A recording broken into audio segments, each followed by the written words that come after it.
सभी मित्रों को जय माता जी की। सबका मंगल हो, भगवती सबका कल्याण करें। आइए आज हम सब नवरात्र पर कुछ विमर्श करते हैं। नवरात्र शब्द की व्युत्पत्ति पहले हम जानते हैं। नवरात्र कहते किसे हैं? नवानाम रात्रिणाम समाहारः नवरात्रः। जब संख्या पूर्व में आ जाए तो वह शब्द नपुंसक हो जाता है, तो नवरात्रम शब्द बन जाता है। लेकिन कभी कभी नवरात्रियों के बजाय 8 दिन का ही नवरात्र होता है, या 9 के बजाय 10 दिन का नवरात्र हो गया, तब नवरात्रि कैसे? तो नवरात्रि को हम एक संज्ञा मान लेते हैं, क्योंकि इसमें 9 तिथियों का समाहार है। इसमें 9 तिथियां आनी चाहिए। नव तिथिनाम रात्रिणाम समाहारः नवरात्रः। इसमें जो रात्र शब्द है वह अहोरात्र का वाचक है। अहोरात्र से तात्पर्य दिन और रात दोनों। तो शुद्ध शब्द है नवरात्र, नवरात्रि नहीं, क्योंकि इसमें अहोरात्र का वाचक है यह नवरात्र शब्द। इसलिए नवरात्रि न कहकर इसको हम नवरात्र कहेंगे। इस नवरात्र में 9 दुर्गा अर्थात 9 देवियों की पूजा की जाती है। अब 9 दुर्गा क्या है? प्रतिदिन हम भगवती का अर्चन करते हैं, भगवती का पूजन करते हैं। प्रथम दिन कलश स्थापन करते हैं, अंतिम दिन हम हवन करते हैं, हवन के बाद पारण करते हैं। और हवन के अनंतर और पारण से पूर्व हम 9 कन्याओं का पूजन भी करते हैं। कन्याएं बहुत बड़ी ना हो, जिनका हम पूजन करें वह कन्याएं 10 वर्ष से अधिक की ना हो। तो आइए हम कन्या के अर्थ पर विचार करते हैं, कन्या शब्दार्थ पर विचार करते हैं। भगवती को, दुर्गा जी को कन्या रूप क्यों माना गया है? भगवती को हम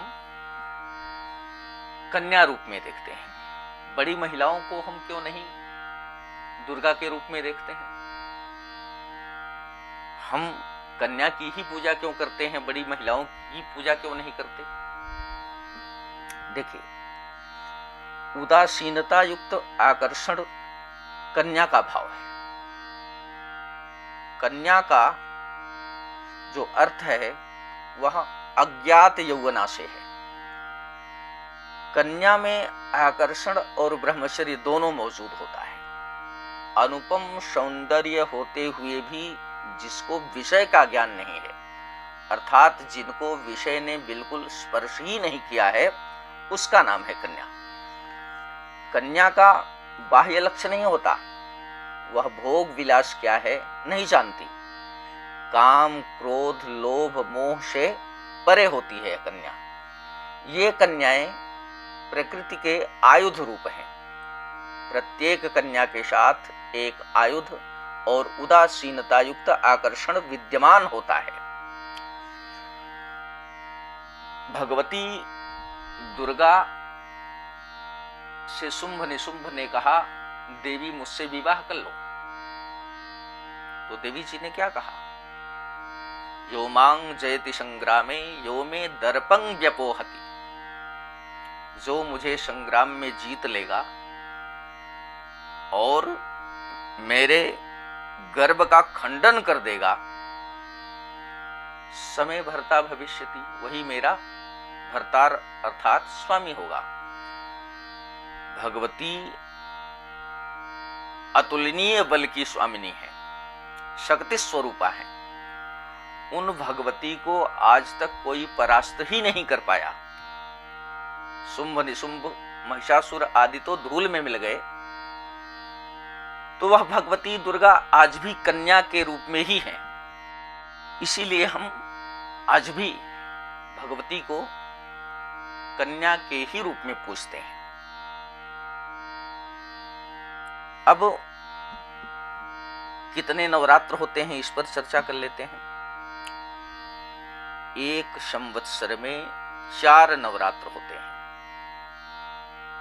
एक 5वां नवरात्र भी है जिसे शाकंभरी नवरात्र कहा जाता है। वह पौष शुक्ल पक्ष की षष्ठी से लेके पूर्णिमा पर्यंत होता है, लेकिन वह क्षेत्र विशेष में होता है, क्षेत्रीय मान्यताओं में होता है, कहीं कहीं होता है, सर्वत्र उसका प्रचार नहीं है। कुछ विशेष समुदायों अथवा क्षेत्रीयता में होता है, इसलिए उस नवरात्र की बहुत मान्यता नहीं है। लेकिन मुख्यतः वर्ष में एक संवत्सर में 4 नवरात्र होते हैं। 4 ही क्यों, इसका रहस्य समझिए। ये 4 नवरात्र एक वर्ष में 2 अयन में तथा 2 गोल संधि में आयोजित होते हैं, जो देवताओं के सुबह, दोपहर, शाम और अर्धरात्रि में आयोजित होते हैं। जैसे हमारे यहाँ त्रैवर्णिकों को संध्या करने का विधान है। हमारे यहाँ ब्राह्मण, क्षत्रिय और वैश्यों को संध्या करने का विधान बताया गया है। उसी प्रकार जो देवताओं की संध्या है वह सुबह, दोपहर, शाम और अर्धरात्रि की वही 4 नवरात्रि है। प्रातः काल का नवरात्र गोल संधि में, जो चैत्र शुक्ल पक्ष प्रतिपदा से लेके नवमी पर्यंत होता है, हमारे नव संवत्सर का, नव वर्ष का जिस दिन से शुभारंभ होता है, वह चैत्र शुक्ल पक्ष का नवरात्र देवताओं के प्रातः काल की संध्या है। फिर मध्याह्न काल अर्थात दोपहर की संध्या आयन संधि में पड़ती है, आषाढ़ शुक्ल पक्ष प्रतिपदा से लेके नवमी पर्यंत। इसे गुप्त नवरात्र कहा जाता है। फिर सायंकाल की संध्या गोल संधि में आयोजित होती है। यह आश्विन अर्थात कुवार का नवरात्र, शुक्ल पक्ष, आश्विन शुक्ल पक्ष प्रतिपदा से लेके नवमी पर्यंत। और मध्यरात्रि का आयन संधि में पुनः आयोजित किया जाता है, माघ शुक्ल पक्ष प्रतिपदा से लेके नवमी पर्यंत, जिसमें बसंत पंचमी पड़ती है। इनमें गोल संधि की जो नवरात्रियां हैं वह चैत्र और आश्विन अर्थात कुवार की हैं, और जो अयन संधि की नवरात्रियां हैं वह आषाढ़ और माघ, यह अयन संधि की नवरात्रि है। इसमें जो गोल संधि की नवरात्रि है वह चैत्र और आश्विन अर्थात कुवार, जो दिव्य अहोरात्र की प्रातः और सायंकाल की संधि आती है, इसमें मनाते हैं। इनको विशेष रूप से संपूर्ण संसार में हम प्रमुदित होकर मनाते हैं। यह दैविक मान से चतुर्कालिक संध्या ही है जो उच्च साधकों से जागरण की अपेक्षा रखती है। प्रातः काल और सायंकाल की संध्या हर गृहस्थ को करना चाहिए। दोपहर और अर्धरात्रि की संख्या विशिष्ट साधकों के लिए है, इसीलिए आषाढ़ और माघ की जो नवरात्रि है वह गुप्त नवरात्रि कही गई है। हम इन नवरात्रियों में सप्तशती का पाठ करते हैं। सप्तशती में 700 श्लोक हैं जो मार्कंडेय मुनि द्वारा रचित हैं। महाकाली, महालक्ष्मी और महासरस्वती 3 देवियों का जो सम्मिलित स्वरूप है, त्रिगुणात्मिका भगवती जो हैं, जो दुर्गा जी, उनका इनमें 3 चरित्र है और तीनों चरित्रों का हम वाचन करते हैं। इन 3 चरित्रों का जो रहस्य है वह भी बड़ा विचित्र है। जीव जब निद्रा से जागृत होकर आता है, अर्थात जब जीव निद्रा से जागृत होता है, जागृत अवस्था में आता है, तब क्रिया रूप से आता है। जागृति अर्थात काम बीज क्लींग का कारण है तथा भगवती काली का लक्ष्य है। जागृति के बाद जीव को श्रेय की आवश्यकता पड़ती है, तब हम श्रेय अर्थात महालक्ष्मी का चरित्र ह्रीं बीज का अवलंबन लेते हैं, जो भगवती महालक्ष्मी का लक्ष्य है। श्रेय के बाद विद्या की भी आवश्यकता पड़ती है। विद्या वाग बीज अर्थात ऐं का कारण तथा महासरस्वती का लक्ष्य है। अर्थात प्रथम चरित्र में जब भगवान विष्णु निद्रा से जागृत हुए, तब क्रमशः उन्हें श्री तथा विद्या की आवश्यकता पड़ी। इसी प्रकार सप्तशती में क्रमशः महाकाली, महालक्ष्मी और महासरस्वती, इन तीनों देवियों के जो स्वरूप हैं, उन स्वरूपों के सम्मिलित स्वरूप, एक स्वरूप भगवती दुर्गा जी की हम उपासना करते हैं। हम इसको एक अन्य प्रकार से भी समझते हैं। जैसे भगवती का जो प्रथम चरित्र है वह महाकाली का है। महाकाली बल की देवी है, ऊर्जा की देवता है। हम बलवान किस विधि से बनते हैं, अर्थात हमारा बल क्या है, हम क्या खाते हैं जो हमारे पास इतना बल है, अथवा अपने बल के बारे में हम बहुत ज्यादा इधर उधर चर्चा ना करके केवल अपने को पहले बलवान बनाने का, बलवान बनने का प्रयत्न करते हैं। जैसे इसके प्रथम चरित्र में जिनमें महाकाली का स्वरूप वर्णित है, उस चरित्र में हम प्रथम चरित्र जपे विनियोग पढ़ते हैं। शुरुआत में जब हम विनियोग करते हैं, ऋषि, छंद, देवता आदि के नामोच्चारण पूर्वक जब हम उस प्रथम चरित्र का विनियोग करते हैं, तो हम जपे विनियोगा कहते हैं, पाठे विनियोगा नहीं करते। अर्थात उसे हम गुप्त रखें, अपने बल को हम गुप्त रखें। भोजन और भजन एकांत की वस्तु है ना, तो हम क्या खाकर बलवान बनते हैं, हमारा बल क्या है, या हम प्रकट ना करें। महाकाली की कृपा से जब हम बलवान हो जाएं, तो बलवान होने के बाद हम लक्ष्मी को प्राप्त करने का उद्यम करते हैं। तब हमें श्रेय की आवश्यकता, लक्ष्मी मैया की कृपा की आवश्यकता पड़ती है। उसमें भी दूसरे चरित्र में भी, द्वितीय चरित्र में भी जपे विनियोगा कहा गया है। अर्थात उसे भी हम गुप्त रखें, उसको भी हम प्रकट ना करें। हम किस विधि से लक्ष्मी का आवागमन अपने घर में करते हैं, हम लक्ष्मी कहां से प्राप्त करते हैं, कैसे प्राप्त करते हैं, हमारे पास धन कितना है, कितने धनवान हैं हम, यह हमें प्रकट नहीं करना है। आदमी कहता है ना कि हमें अपने आय के बारे में कभी बताना नहीं चाहिए। हम किन किन स्रोतों से कितना धन कमाते हैं कभी नहीं बताना चाहिए, गुप्त रखना चाहिए। इसीलिए द्वितीय चरित्र में भी जपे विनियोगा। अब नंबर आता है तीसरे चरित्र का, जो महासरस्वती का है। इस उत्तर चरित्र के पाठारंभ में हम पाठे विनियोगा कहते हैं। अर्थात जब हम भगवती महाकाली की कृपा से बलवान बन जाएं और मैया महालक्ष्मी की कृपा से हम धनवान बन जाएं,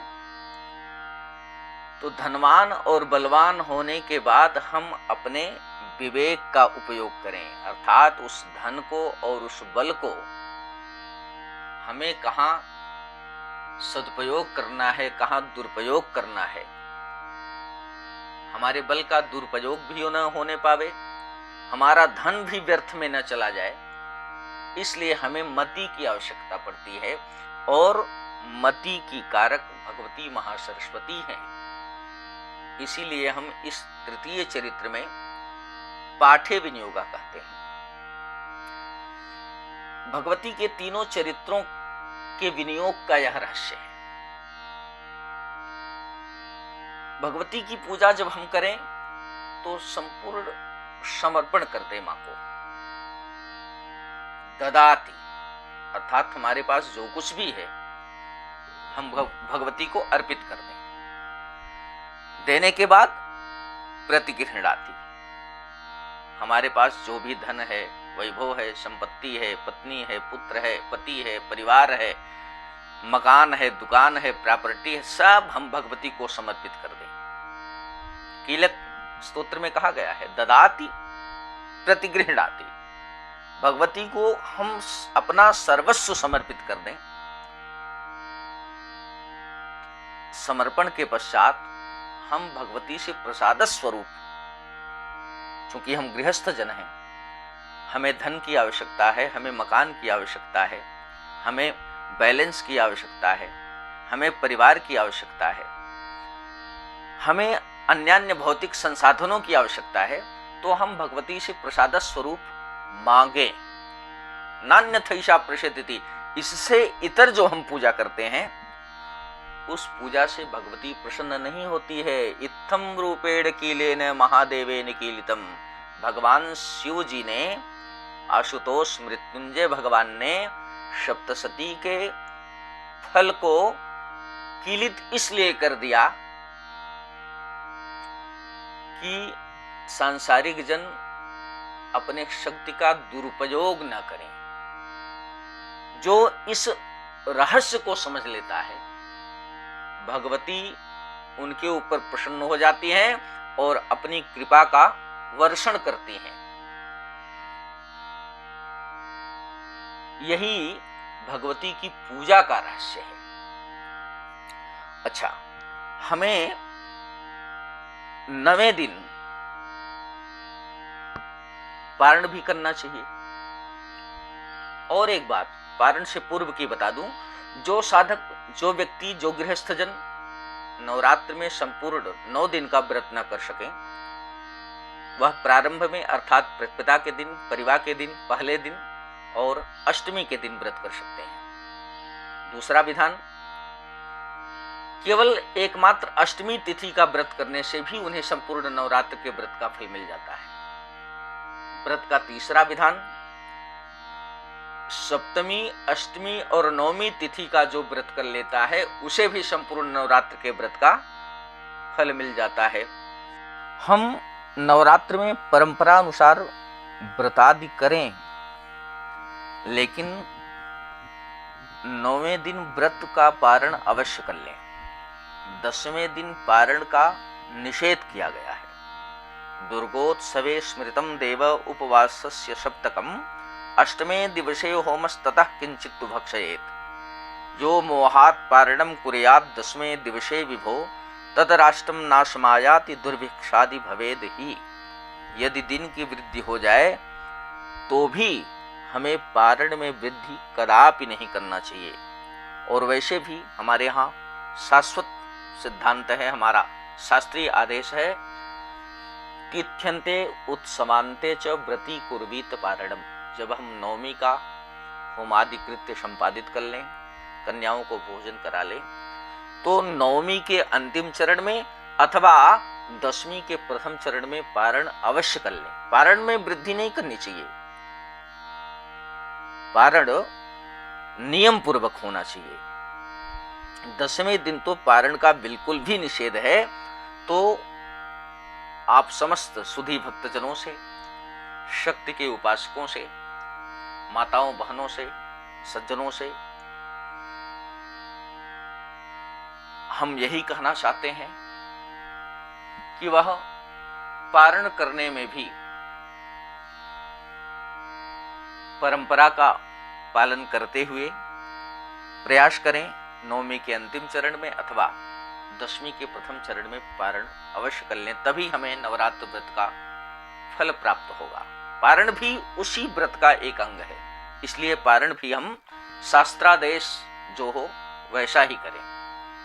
सभी मित्रों को जय माता जी की। भगवती सबका मंगल करें, सबका कल्याण हो।